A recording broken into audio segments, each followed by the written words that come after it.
हमारे PM Gatishakti national master plan का आधार भी स्पेस टेक्नोलॉजी ही है। और आज दुनिया भारत के इस गतिशक्ति प्लेटफॉर्म का अध्ययन कर रही है कि प्लानिंग और मैनेजमेंट में ये प्लेटफॉर्म कितना उपयोगी हो सकता है। इससे प्रोजेक्ट्स की प्लानिंग, एजुकेशन और मॉनिटरिंग में काफी मदद मिल रही है। समय के साथ बढ़ता हुआ स्पेस एप्लीकेशन का ये दायरा हमारे युवाओं के लिए अपॉर्चुनिटीज भी बढ़ा रहा है, अवसर बढ़ा रहा है।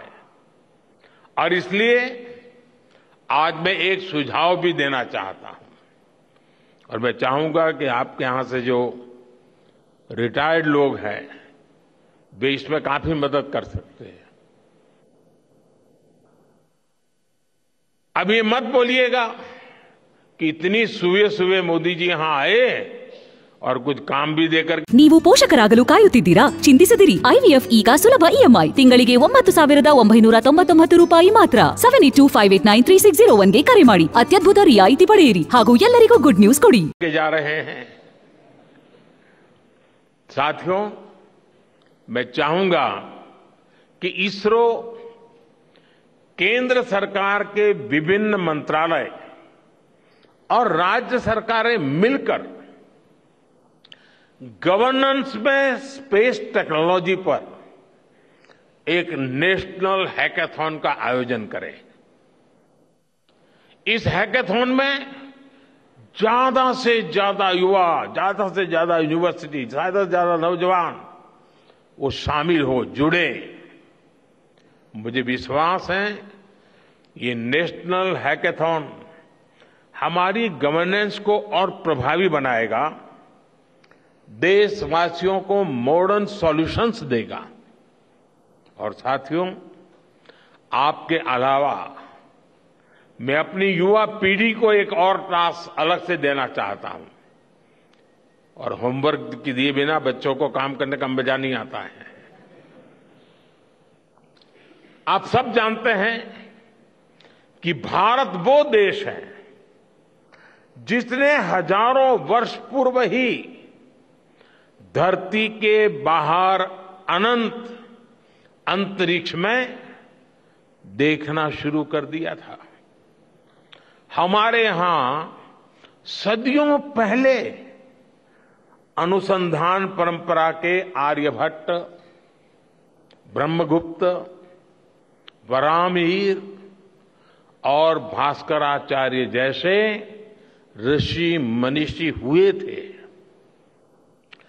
जब धरती के आकार को लेकर भ्रम था, तब आर्यभट्ट ने अपने महान ग्रंथ आर्यभट्टीय में धरती के गोलाकार होने के बारे में विस्तार से लिखा था।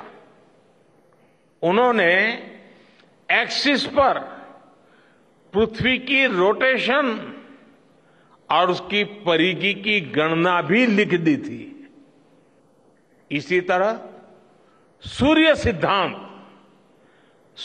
सिद्धांत जैसे ग्रंथों में भी कहा गया है, सर्वत्रैव महिगोले, सर्वत्रैव महिगोले स्वस्थानम उपरि स्थितम मन्यन्ते खेयतो गोलस तस्य क्व ऊर्ध्वं क्व वादः। अर्थात पृथ्वी पर कुछ लोग अपनी जगह को सबसे ऊपर मानते हैं, लेकिन ये गोलाकार पृथ्वी तो आकाश में स्थित है, उसमें ऊपर और नीचे क्या हो सकता है, ये उस समय लिखा गया था। ये तो मैंने सिर्फ एक श्लोक बताया है। ऐसी अनगिनत रचनाएं हमारे पूर्वजों ने लिखी हुई है। सूर्य, चंद्रमा और पृथ्वी के एक दूसरे के बीच में आने से ग्रहण की जानकारी हमारे कितने ही ग्रंथों में लिखी हुई पाई जाती है। पृथ्वी के अलावा अन्य ग्रहों के आकार की गणनाएं, उनके मूवमेंट से जुड़ी जानकारी भी हमारे प्राचीन ग्रंथों में मिलती है। हमने ग्रहों और उपग्रहों की गति को लेकर इतना सूक्ष्म गणनाएं करने की वो काबिलियत हासिल की थी कि हमारे यहां सैकड़ों वर्ष आगे के पंचांग यानी कैलेंडर्स बनाए जाते थे। इसलिए मैं इससे जुड़ा एक टास्क अपनी नई पीढ़ी को देना चाहता हूं, स्कूल कॉलेज के बच्चों को देना चाहता हूं।